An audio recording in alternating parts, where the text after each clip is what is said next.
Welcome back to the David Pakman Show. I'm Benjamin Dixon. David Pakman is away. Bernie Sanders. Bernie Sanders doesn't have a middle name. So in the primaries, I gave him a middle initial of F. Bernie effing Sanders has pushed and pressured Amazon so much that this morning, Amazon has announced that they are raising the minimum wage for all of their U.S. workers, all of their employees, some 250,000 individuals, to $15 an hour.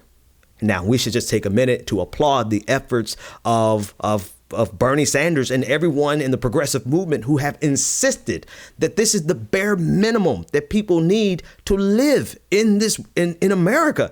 I mean, I think it still only adds up to about $28,000 a year for a full-time employee. So, I mean, take it from me, or hell, take it for you. That's not enough. That's not a lot of money.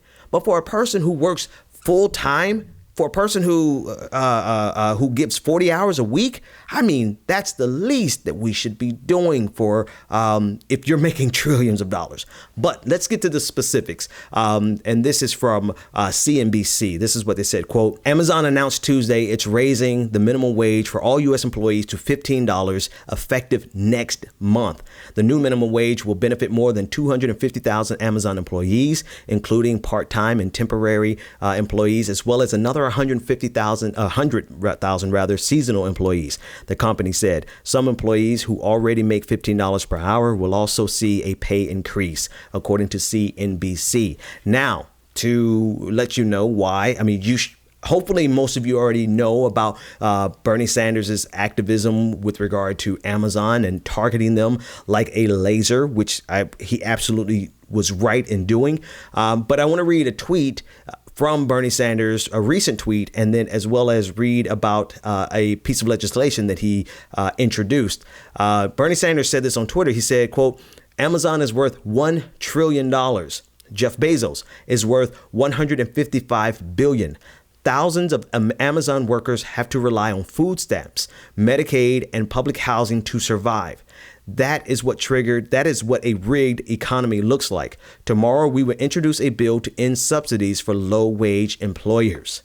Now, to give you a little background on that legislation that he introduced, it was called the Stop Bezos Bill. Named the Stop Bad Employers by Zeroing Out Subsidies, or the Stop Bezos Act, after Amazon founder Jeff Bezos, Sanders' bill would levy a tax on large companies equal to the value of the public benefits that their workers receive. He argues that if employers paid a living wage, taxpayers would save $150 billion a year on the government assistance programs, including food stamps, Medicaid, and public housing. Now, I want you to pause and think about this. It's not just Amazon. Companies like Walmart and McDonald's, they pay their employees so little that they have to get on food stamps and public assistance and Medicaid in order to survive. So we are literally subsidizing sharecropping. We're subsidizing slave labor in this country, where an individual gives 40 hours a week and they are doing exactly what this capitalistic society is demanding of them, and yet they're not given enough to survive when CEOs of these companies make more in 1 second than some of them make in a year. Now, that might be hyperbole, but I'm sure I'm not that far off if you do the math. It may take a minute. It may take a minute for Jeff Bezos to make as much money as the individual makes in an entire year that makes his company work. And this shows you that there's an entire breed of capitalists as well as politicians. But there's an entire group of individuals who want no responsibility to the society. They simply want to withdraw all of the benefits and all of the wealth that they can get out of the society without ever paying anything back. They don't want to pay back into our infrastructure. They don't want to pay back into any social programs for the social good, for the common welfare. They don't want to invest in anything. They will gladly invest in, they want the government to invest in the military, because investing in the military means investing in defense contractors, which is just another capitalistic venture. But they don't want any responsibility to the government, to the society rather, from which they derive all of their wealth. They want to be able to take everything and give nothing back to us. And what they would pay back into the society would be in the form of taxation. And so now we see we're getting, I mean, what stage of capitalism is this when you have all sorts of people, I mean, hundreds of thousands of people. If you take Walmart and McDonald's, you're talking probably close to 1 million workers who have to get on government assistance because their corporate lords don't pay them enough to even live on the feudal land that they're tilling. This is the kind of society that we are quickly going to. And even $15 an hour is not enough. But since, they did capitulate, they acquiesced a little bit, good on you, Amazon. But now, obviously, we're going to demand more. We're going to demand more from Walmart. We're going to demand more from all of these companies that make trillions of dollars now off of slave wages in this country. And thanks to Bernie Sanders for leading the charge on this. I mean, seriously, a lot of people try to slam Bernie Sanders for this specifically, but his actions have led to a direct material benefit for 250,000 individuals in this country. Nobody else was doing this.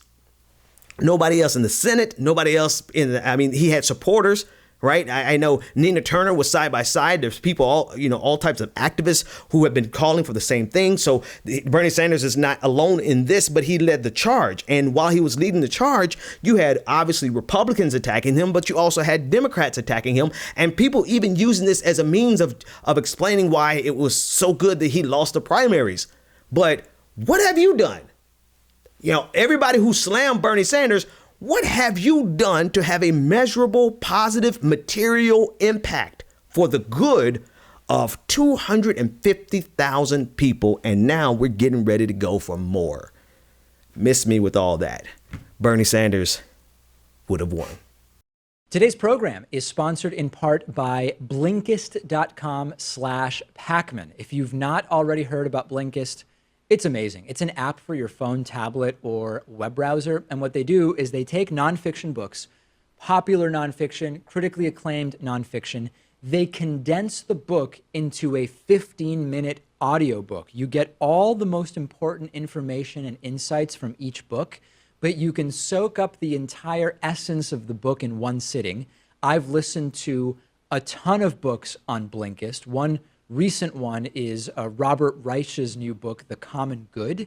Also Bunk by Kevin Young, useful in preparing me for the pseudoscience miniseries that we're producing. And if you are a David Pakman Show viewer or listener, you can get a 7-day free trial by going to Blinkist.com/Pakman. If you're watching on YouTube, use the link in the video description.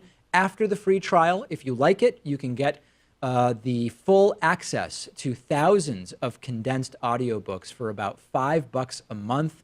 That's BLINKIST.com/PAKMAN.